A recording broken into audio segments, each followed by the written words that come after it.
From the ongoing crisis in Gaza to the recent escalation in Sudan, the World Food Programme is at the forefront of the fight against hunger.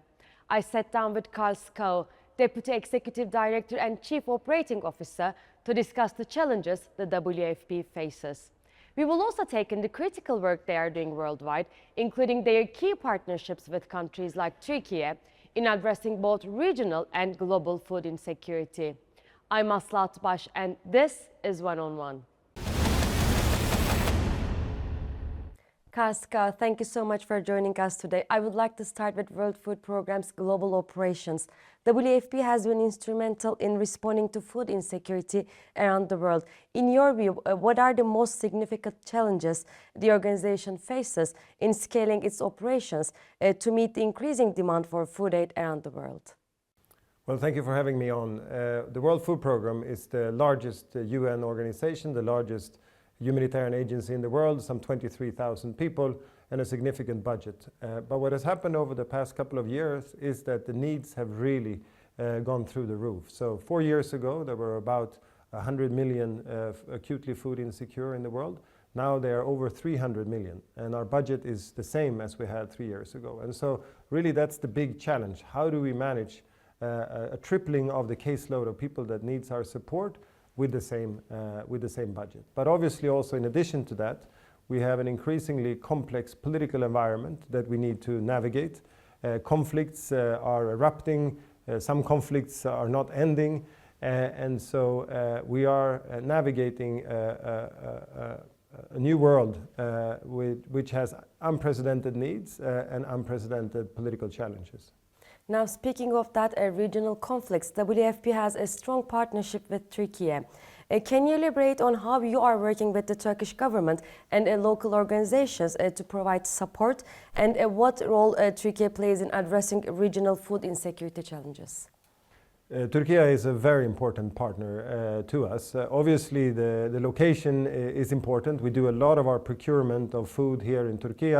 It also serves as a logistical hub for us, but also beyond that, Turkey's diplomatic reach is important, and so contributions in terms of financing, logistics, but also their diplomatic support. As I mentioned, we are facing increasing challenges in terms of access to people, and here Turkey can help. And then of course Turkish Airlines takes me everywhere I go basically.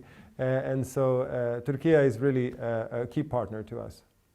And one of those regional conflicts is the latest situation in Gaza.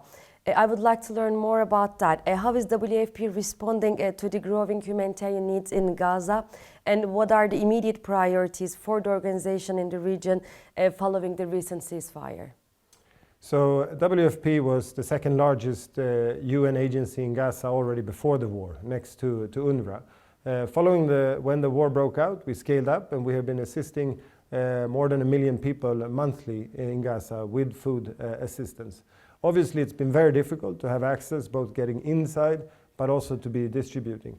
Now with the ceasefire, we really wanted to seize that opportunity, and so we have been delivering now, I think the total number is around some 5,000 trucks in the first 8-9 days, and half of that is WFP.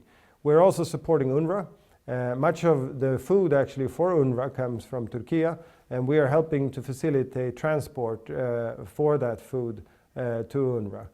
Of course, now we are concerned going forward what would be the role of UNRWA and what implications will that have on our humanitarian efforts in Gaza.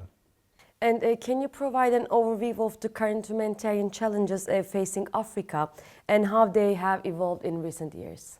But the major humanitarian crisis in Africa is really Sudan, where over 20 million people are acutely food insecure, almost 1 million people on the verge of starvation. This is unprecedented, and again, it's not receiving the attention it should. Here, Turkey's efforts to find some kind of ceasefire agreement or peace agreement is really commendable, and we hope that they will continue that effort. And that as a result, we will be able to also do more to assist the people there.